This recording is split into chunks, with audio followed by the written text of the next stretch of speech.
We all have our ups and downs in life. Ups when we're on holiday, on a beach with an ice-cold drink. Downs when you fail your exam and have to retake the semester. When we feel down, we do a few things to make ourselves feel better.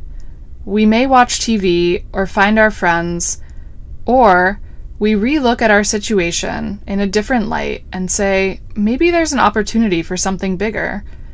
Researchers call these emotion management strategies and are curious to see if there's a best strategy to make us feel better. However, they found two problems. One, when people only stick to one strategy to manage emotions, we become dependent, and this has risks of poor mental health.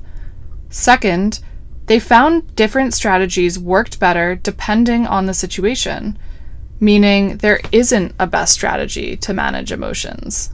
We should see our strategies as different tools, like a hammer, spanner, or screwdriver. Our ways of managing emotions are like different tools that are built for different situations. But how do we know what tools to use in different situations? The answer is a simple two-part thinking pattern. First, recognize. Second, change. What does that mean? First, we need to check the tools we have on hand and recognize that the tools aren't working.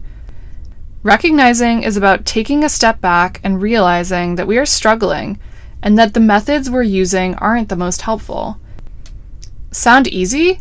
Sometimes in the midst of trying to fix things, we keep going on and we don't recognize that the tools we're using aren't working or aren't as efficient.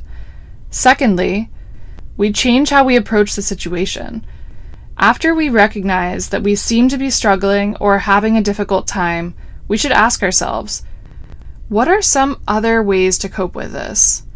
Or, what are some other ways to manage this? When we look through our coping toolbox, we open up new avenues of coping.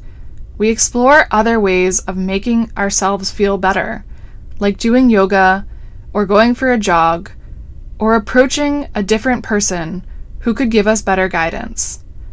It is normal to feel down or to feel stuck when we are struggling to cope. Remember these simple keywords: recognize and change.